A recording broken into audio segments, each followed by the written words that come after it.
Sebelum tu saya nak tanya sahabat-sahabat buat homework ke tak?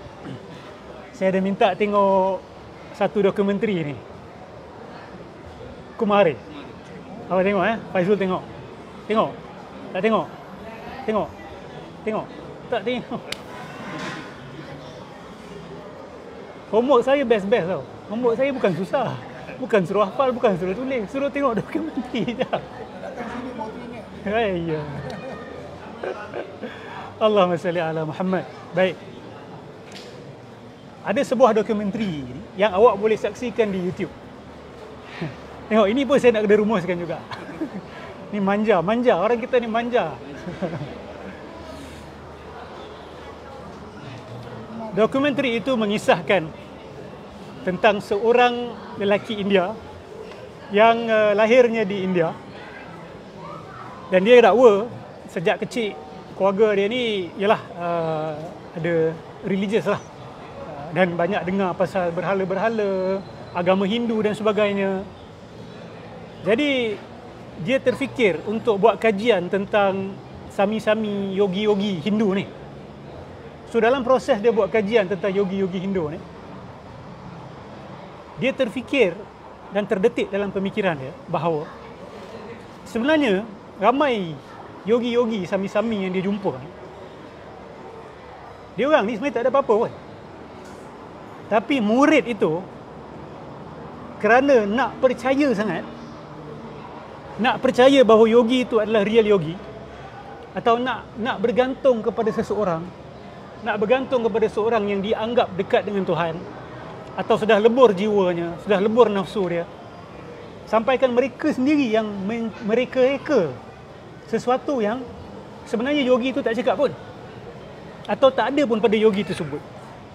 Tapi sebab keinginan manusia untuk mempercayai sesuatu yang sesuai dengan hawa nafsu dia, dia terpaksa mereka-reka kepercayaan-kepercayaan yang tak ada. Lepas tu dia berpegang pada kepercayaan itu. Dia berpegang kepada kepercayaan itu. Jadi si Vikram Gandhi ni nama dia. Dia kata, apa kata aku buat eksperimen? Apa kata aku buat eksperimen? Aku berlakon jadi seorang yogi yang palsu, dan aku lihat, tengok macam mana respon masyarakat. Dan dia tak buat dekat India, dia tak buat dekat China, dia tak buat dekat tempat lain, dia buat di Amerika Syarikat, di Arizona. Okay? Dan proses dokumentari itu kita lihat, orang percaya. Orang percaya. Dan yang ikut dia, salah seorang dia adalah seorang profesor, ada lawyer, orang-orang bijak pandai, orang-orang yang memang dah mengikut aliran kebatinan. Dan akhirnya di hujung-hujung itu, dia berterus terang bahawa saya hanya menipu sahaja sebab saya nak buat experimentation. Dia nak buktikan apa? Dia nak buktikan bahawa manusia ni tak kisahlah kepercayaan dia itu betul ataupun salah. Yang penting dia percaya kepercayaan dia itu betul. So it doesn't matter what you believe in. What matters most is you believe that what you believe in is true. Awak nak percaya Tuhan awak cawan ke, matahari ke, pokok ke, manusia ke, binatang ke, it doesn't matter. Yang penting awak percaya bahawa kepercayaan awak itu benar. Maka dia akan mendatangkan kesan-kesan yang sama seperti orang yang mempercayai sesuatu yang betul. So you percaya benda karut pun, I percaya benda betul, kita boleh mengalami ataupun mendapat kesan yang sama. So it doesn't matter, true or false is not important. What's important is what you believe in. Confident tu penting. Biar salah asal confident. This is what they call as make believe. Make believe. So selepas dia reveal diri dia tu, of course lah some of them marah lah. Sebab ada yang dah ni syekh aku kan, dia lah orang yang paling kenal aku tengok muka dia bercahaya, you know, hidup aku berubah selepas ikut jalan dia, aku tenang melihat dia dah kena tipu. Kena tipu tu. So ada yang angkat kaki terus keluar daripada majlis tu. Ada yang lain pula ucap terima kasih pada dia. Sebab apa? Sebab mengajar mereka. Sebab dia kata macam ni, dia kata guru yang terbaik adalah diri kamu sendiri. So diorang mengambil itu secara positif, seolah-olah mengatakan kepada mereka yang penting you think for yourself. You jangan main ikut orang secara membabi buta. That's what they got it lah. They got it from him. So ada yang masih teruskan ajaran dia. Itu yang pelik. Ada yang masih teruskan ajaran dia. Selepas mengetahui apa yang dia ajar tu hanya lakonan, tetap ada yang terus amalkan. Kenapa? Kenapa? Sebab bagi mereka, ia telah berjaya menenangkan mereka. Ada yang dah berhenti minum arak, ada yang memperbaiki hubungan dengan keluarga. Sebab itu, menghukum sesebuah ajaran itu benar atau salah berdasarkan, oh selepas saya ikut orang ni, saya senang bangun subuh. Lepas saya ikut orang ni, saya lebih tenang. Itu bukan kayu ukur utama kebenaran dakwah seseorang. Sebab geng-geng macam ni pun mendakwa mereka mengalami perkara yang sama. They experience the same thing. Why? Because they want to believe. Mereka nak percaya, maka mereka menipu otak mereka. This is one thing about the brain that people have to understand. Nanti saya akan cerita pasal placebo effect. Peranan otak manusia, dia boleh sama ada menipu kita atau menyokong kebenaran yang kita bawa. So the brain is neutral. You misuse your brain will become your enemy. You tahu guna akal you, otak you akan membantu you mencari kebenaran. Kalau tak, dia akan layan you punya mengarut. Otak ni dia boleh layankan you punya kemengarutan. Akal lain I'm not talking about the mind, I'm talking about the brain. Okay? The brain specifically. Okay. So soalan dia adalah, kenapa selepas mereka tahu bahawa dia penipu, mereka tetap amalkan ajaran dia? Bahkan ada yang percaya kepada falsafah-falsafah yang dia bawa. Itu kisah pertama yang saya nak ceritakan malam ni. Yang kedua, saya nak buat lagi satu kisah. Kisah ni adalah berkenaan dengan satu scam yang agak besar di Amerika Syarikat. Scam ni diketuai oleh seorang lelaki bernama Donald Lowry. Donald Lowry. Apa scam yang dia buat? Pada tahun 1960 lebih, pada waktu itu, dia buat scam memperdaya lelaki-lelaki yang mencari cinta. So dia berlakon mendakwa bahawa dia ni seorang wanita dan bersama-sama dengan dia adalah wanita-wanita yang cantik-cantik, rupawan, yang bersedia memberikan kasih sayang kepada lelaki-lelaki yang memerlukan dia. Dan sampai satu masa nanti, lelaki-lelaki ini akan dibenarkan masuk ke mereka punya macam garden mereka. The specific time lah. Ada time frame dia. So dia orang menghantar-hantar surat kepada orang-orang yang dah pencen, yang dah 70-an, 60-an, yang seorang-seorang lonely people. So hantar surat cinta ni, berkomunikasi, berhubungan bertahun-tahun. Dan dalam proses tu mereka minta duit. Mereka minta duit. Oi, jadi milioner dia. Penipu ni jadi milioner. Sebab apa? Sebab lelaki-lelaki ni betul-betul percaya bahawa yang menulis tu adalah seorang wanita yang sedang bercinta dengan mereka. So mereka berbalas-balas surat bertahun-tahun. Sehinggalah scam ni terbongkar. Lepas scam ni terbongkar, baru cerita menarik dia keluar. Apa jadi? Di mahkamah tu, mangsa-mangsa dia, sebahagiannya menghentam dia sebab merasa tertipu. Tapi sebahagian yang lain mempertahankan dia. Yang dah kena tipu tu, mangsa-mangsa tu, mempertahankan dia. Walaupun mereka akui bahawa mereka telah ditipu oleh dia. Kenapa? Sebab bagi mereka, si Donald Lowry ni paling tidak telah menyelamatkan sebahagian mereka daripada bunuh diri. telah memberikan kasih sayang kepada sebahagian mereka, membuat mereka merasa tidak bersendirian, keseorangan. And as far as they are concerned, the feeling is real. Perasaan dan pengalaman itu benar. Ada dah jadi manusia lebih baik selepas dah ada orang yang cintai dia rasakan begitu. So ada di kalangan mereka duk bertahan dia dekat mahkamah selepas mengetahui mereka ditipu oleh dia. Apa yang kita boleh belajar daripada Kumar dan apa yang kita boleh belajar daripada Donald Lowry ni punya kes? Ada sebuah buku yang ditulis berkenaan dengan kes Donald Lowry ni. Buku ni baru dipublish tahun ni, 2021. Tajuk dia adalah Useful Delusions.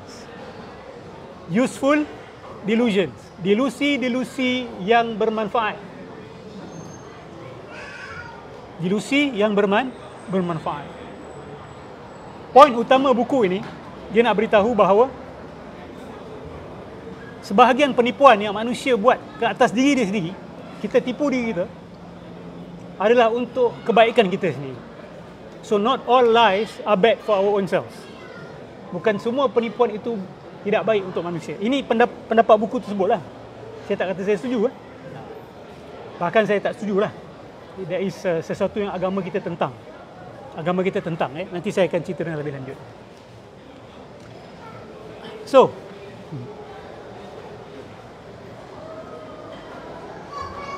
Bismillah.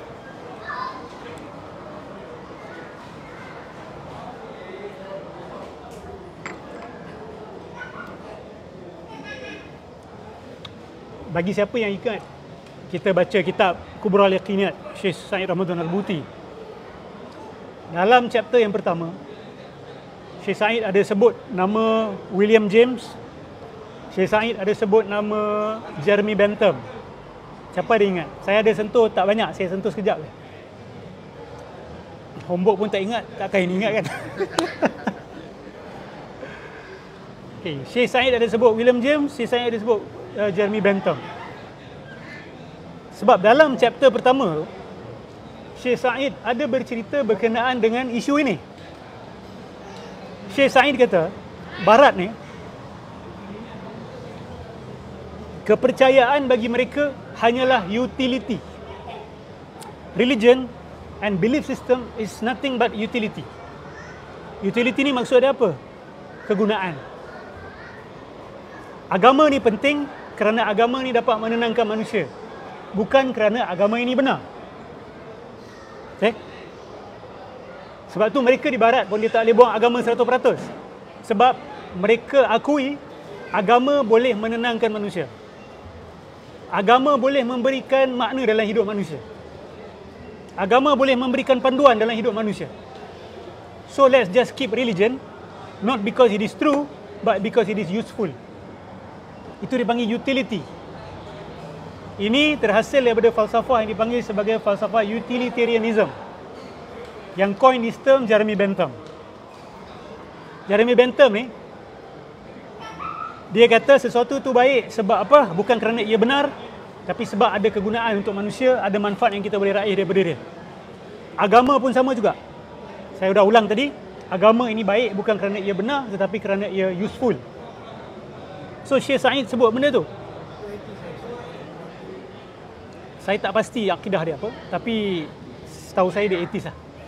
A Christian will not speak like that, kan? It's like saying you don't believe. I believe in Christianity because it's useful, not because it's true. Saya tak pernah dengar Christian cakap macam tu lah. Kan? Orang yang cakap macam tu rata-ratanya adalah atheist lah. So religion is useful. So you believe because it is useful to you. You can believe in whatever you want to believe. Percayalah kepada apa yang awak nak percaya, dengan syarat benda tu bermanfaat untuk awak. Betul ataupun salah, it does not matter. It does not matter. Kalau awak nak tahu, ajaran New Age moden hari ni berpaksikan di atas ni juga. What's important is your feeling, your emotion, your perasaan. Bukan kerana benda tu betul ataupun salah. Bukan logik, bukan rationality, bukan evidence. Tetapi emotions, perasaan. Okay? Allahumma salli ala Muhammad. Dalam buku Useful Utilitarianism ada satu quote menarik. Penulis kata apa? Life, like evolution and natural selection, ultimately does not care about what's true. It cares about what works. Ini dia berhujah bersandarkan evolution theory. Sebab teori evolusi mengatakan bahawa spesies timbul spesies-spesies baru kerana berlaku perbenturan, berlaku struggle. Dan kenapa berlaku struggle tersebut? Sebab ada naluri makhluk hidup untuk teruskan kehidupan. Survival of the fittest. Jadi siapa yang paling kuat, dia akan struggle, dia akan menang. Dan akhirnya dia akan mewariskan ciri-ciri yang hebat itu kepada dia punya anak cucu cicit, yang akhirnya akan mencipta organ-organ baru, yang akhirnya akan mencipta spesies-spesies baru. Ini pandangan dia orang lah. Ini pandangan teori evolusi. Jadi menggunakan teori ini, dia mengatakan bahawa kalau agama diperlukan untuk proses evolusi, use it. Sebab kalau buang agama, manusia rata-rata tak mau hidup. Ramai manusia yang dah buang agama, buang Tuhan daripada hidup, mereka tak mau hidup lagi. So itu tak bagus untuk teori evolusi. Evolusi speaking about survival of the human race. So you need religion as a survival mechanism. As a survival mechanism. Yang sedihnya, ada sebahagian orang beragama juga atas sebab yang sama. Betul? Dia nak bisnes dia bangun balik, cari ustaz. Ustaz, ada tak doa-doa yang saya boleh buat tambah rezeki saya? Ustaz, ada tak yang doa saya boleh guna untuk rapatkan hubungan? Bila dah rapat, bila dah bisnes naik, agama dia lupakan. Orang macam ni menganggap agama sebagai utility sahaja. Betul? I've used you, I don't need you anymore. Get away. Dia orang bukan nak tahu kebenaran itu apa. Mereka nak cari kegunaan. Islam mengajar kita look for truth first. Then comes everything else. Truth comes first. Not even happiness. Not even tranquility. Ketenangan pun bukan yang pertama. Yang pertama adalah kebenaran dulu. Sebab kita tidak mahu tenang di atas ketenangan palsu. Kita tidak mahu gembira di atas kegembiraan palsu. Kita tidak mahu bahagia di atas kebahagiaan palsu. Sebab apabila kita dapati kebahagiaan kita itu palsu, dia sangat menyakitkan. Dia lebih sakit daripada segala-galanya.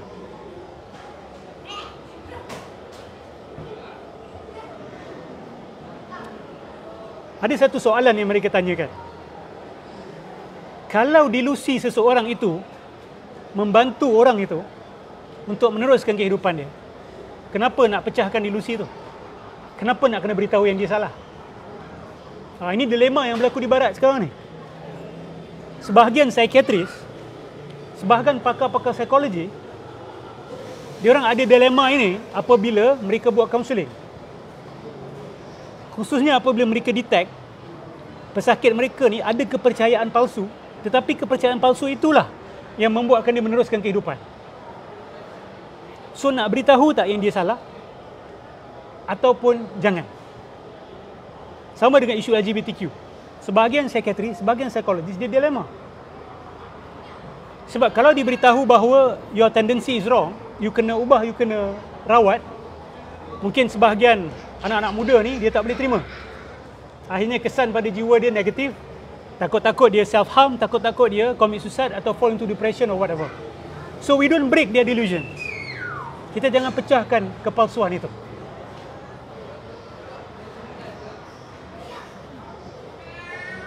Ni saya minta kita buka pemikiran kita sikit. Sebab saya nak kita faham betul-betul apa makna iman dalam Islam. Adakah kita beriman kerana kalau tak beriman nanti susah? Itu utility tu. Kalau tak beriman tu nanti orang cakap apa? Kalau tak ikut apa yang mak ayah aku cakap, takut nanti masyarakat buang aku. Ini juga orang-orang yang menganggap agama sebagai utility. Itu bukan iman. Itu mempergunakan agama.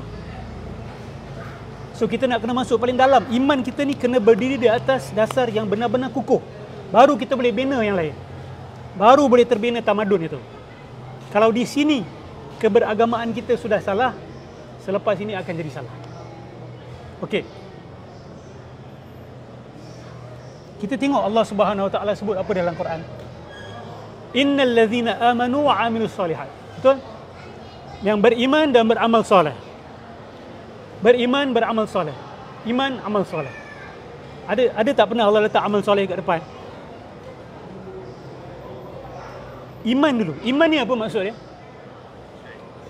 Ha? Percaya. Kalau takrif secara istilah dalam ilmu akidah, ilmu kalam. Ha? Kepercayaan yang bulat. Okey, hampir. Ha? Okey, campur yang awak punya dengan dia punya baru sempurna. Kepercayaan yang bulat yang selari dengan hakikat, reality. Itu penting tu, bahagian kedua tu. Sebab kalau kata kepercayaan yang bulat saja, dia orang pun ada.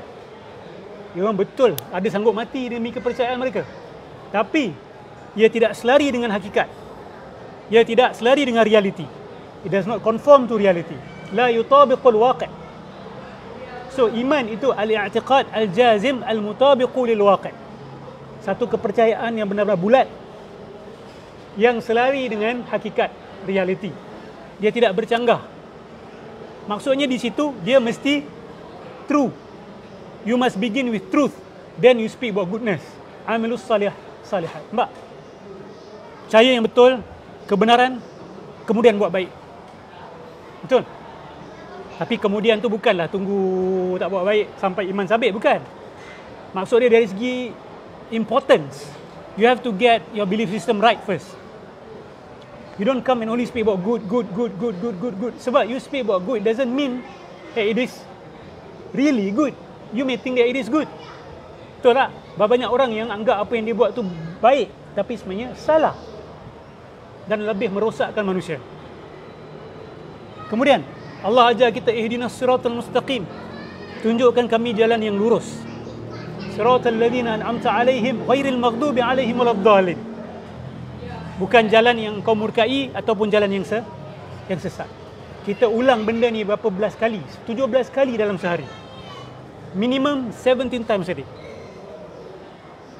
Kemudian Allah Subhanahu Wa Taala berfirman, "Wa qul ja'al haqqu wa zahaqal batil." Katakanlah telah datang kebenaran dan telah terhapus kebatilan. So haq is very central dalam Islam. It's a central issue. Tapi dalam sebahagian agama-agama lain, truth is not that important. What's important is doing good. Islam kata both truth and goodness. Al-haq wal amal as-salih. Al-haqqu wa amal as-salih. Ini penting sekali. Okey.